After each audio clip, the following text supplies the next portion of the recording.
Can we have Robyn Meagher come forward, please?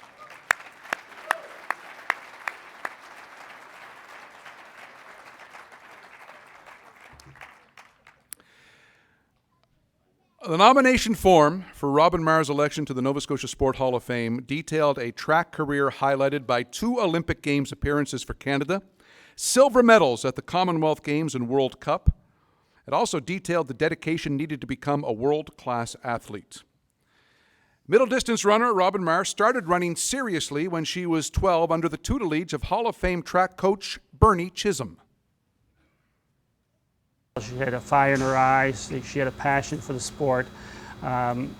She just loved to run, and that's what she did. I mean, she was running between events, and so at an early age, I did see an individual who had a passion, who had a love for the sport, and was a very coachable individual very early. She just kept raising the bar. Her times became very fast, or they kept on improving, and people all of a sudden took notice that this is an athlete that is going to leave her mark in the sport, and she certainly did from Nova Scotia. Born in Antigonish and raised in Mulgrave, Robyn made a provincial impact as a 15-year-old in a National Royal Canadian Legion meet in 1982. She established an 800-meter time that has yet to be bettered 28 years later. As a high schooler in 1984, she set a Nova Scotia School Athletic Federation senior girls 1,500-meter record that also still stands today, 26 years later. In the 1980s, she also established provincial 1,500-meter records in 4 different age groups and 3,000-meter records in 2 age groups. None have been broken. Her dedication as a young teenager was without parallel, and she'd be the first to give credit to her parents, too, who made the 45-minute drive from Mulgrave to Antigonish so she could train with Bernie, wait through the practice, and then start the trek home. And the legend goes that when Robyn got her driver's license at age 16, there was much joy in that Mulgrave home. In 1984, at the age of 17, she was national junior champion in the 1,500 meters, and that year, she also won a silver at the Pan Am Junior Championships in the Bahamas. In 1985, she won the Canadian Junior 1,500 again and then qualified for national teams, competing in England, Wales, Germany, and Poland over the next couple of years. By then, recruiters from universities across Canada and the U.S. were after her to run in their programs and, of course, study at their schools. Much to Bernie's delight, she remained in Canada, but didn't choose his program at St. FX. She decided to attend the University of Victoria, where, Bernie will admit, she received excellent coaching and superb competition. How things turned out, I definitely say Robyn made the right decision going to University of Victoria. They have tremendous coaches there, and that program was the tops in Canada.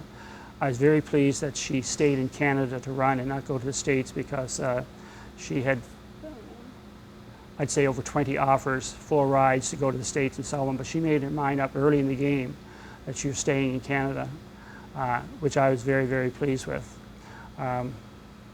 Would she have achieved the same if she stayed in Nova Scotia and so on? Chances are she wouldn't, because she wouldn't have the competition that she did have. And again, the coaches at Victoria did a tremendous job. They were tops in Canada and so on. So they were very fortunate to get the runner that of Robyn's caliber, but she certainly proved that she could run with the best in Canada. Here are some of those UVic accomplishments. She helped the Vikings capture back-to-back CIS cross-country championships in '86 and 1987. She was a 3-time track and field All-Canadian. In 1988, she was part of a 4x800-meter relay team that won a gold medal at the CIS Championship in a time that is still a record 22 years later. As a senior in 1990, she won the Canada West cross-country final, won gold in 1,500 meters at the CIS Championships, and received the University of Victoria's most prestigious athletic award, the President's Cup. In 1997, she was inducted into the UVic Sport Hall of Fame. Now to the national and international feats. With her feet and her legs, her lungs and her heart, by 1989, the girl from Mulgrave had become a huge force on the world stage. She continued to dominate at 1,500 nationally, and in 1989, that led her to New York for a gold in a 1-mile run, Morocco, a silver at the Francophone Games, and World Student Games in Germany, where she was a finalist. In 1990, she won 1,500-meter gold at the Canadian Indoor Championships, and then, on Canada's Commonwealth Games team in New Zealand, qualified for the final. In 1991, she ran a 4-minute 4-minute 12.47 1,500 meters at the World Championships in Tokyo and took gold in the 3,000 meters at Canadians in Montreal. 1992 was a highlight year. She won 3,000-meter gold at Canada's Olympic trials, set a meet record at that distance at a high-performance meet in Seattle, won a gold at the World Cross Country Championships held in Victoria, and qualified for the Barcelona Olympics, where she ran the 3,000.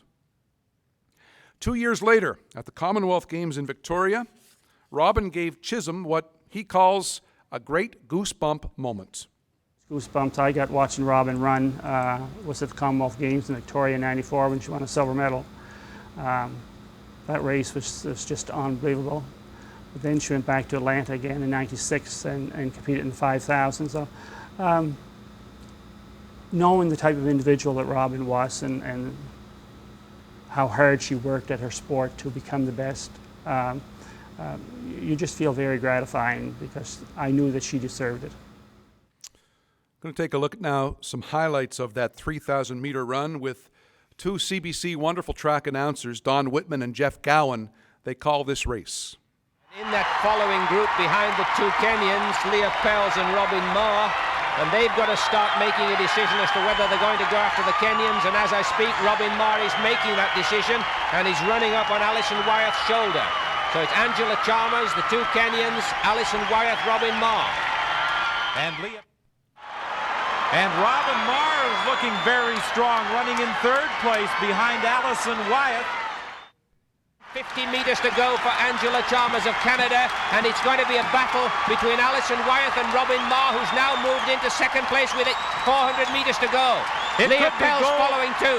It could be gold and silver for Canada if Robyn Meagher can hold on. A brilliant repeat of Auckland. 8:38.38 is her Commonwealth record. She's going to break that mark. Angela Chalmers hits the finish line in 8:32.17, and Robyn Meagher is going to get the second place silver medal.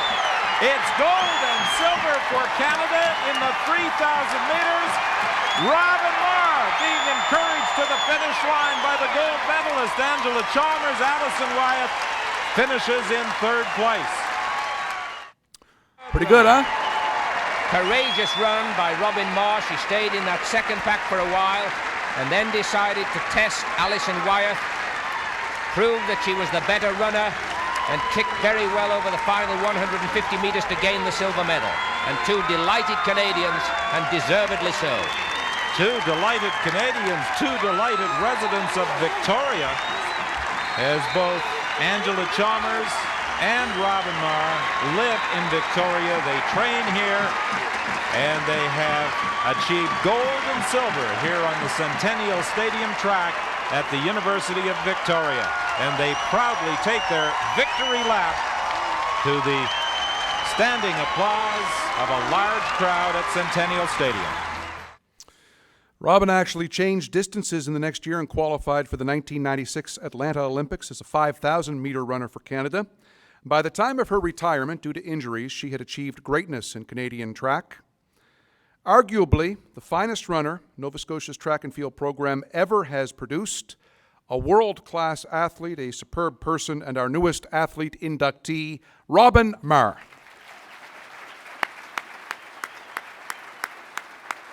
Very nice. Fun to watch that again, huh? We were moving.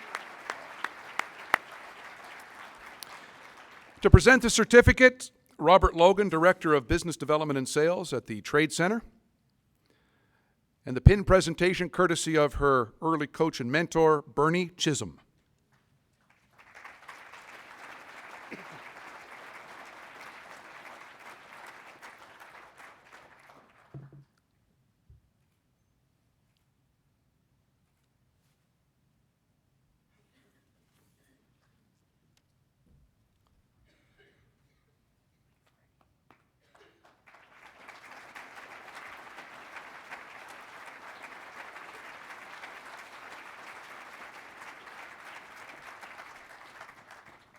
They had we talked to Bucky, and they had a big night for Bucky last night. They had a bit of a little row for you in Mulgrave, too, didn't they? Tell us about returning there and what the last week or so has been like. That was very touching. I was invited to speak to the children at the school that I went to, and the town had a gathering. And it was just wonderful to be there with my parents and to acknowledge just how much they supported my development, and to have Bernie here tonight. It means a lot to me to be able to thank the people that were so critical in my development and in building a foundation for my career. So it's great to celebrate that with them. When you were a really young girl and you started running distances, a lot of people don't find that fun. But something about it obviously clicked with you. What was it about, exhausting yourself that really appealed to you? I wouldn't say it was exhausting myself that was appealing. It was easier for me to run from A to B than to walk. So moving fast was fun, and I'm still that way inclined. So I enjoyed that, and I love being out in nature. So just running on the back roads of Mulgrave and on the trails, there is great joy in that for me. As you watched that again, I'm sure your mind transported back to Victoria. To do that on Canadian soil, was that just one of the best ever moments? It was. I feel grateful that I stayed in the sport long enough to mature as an athlete in terms of how I participated and what it meant to me. And so that was a culmination of learning to let go of the outcome and embrace the moment. And when everything comes together and it's a shared moment, just the feeling that encaptures is pretty terrific. So it feels like the experience happens through you, and it was just wonderful to share that with everyone. What does it mean to you that these records you set as a kid are still unchallenged nearly 3 decades later? That's pretty amazing. Well, it speaks to the great start I had here in Nova Scotia, and the wonderful coaching I had with Bernie, and go out there and get them, kids. It's pretty neat to see that. It's great to have you here. Welcome to the Nova Scotia Sport Hall of Fame, and thanks for the great memories. Great job.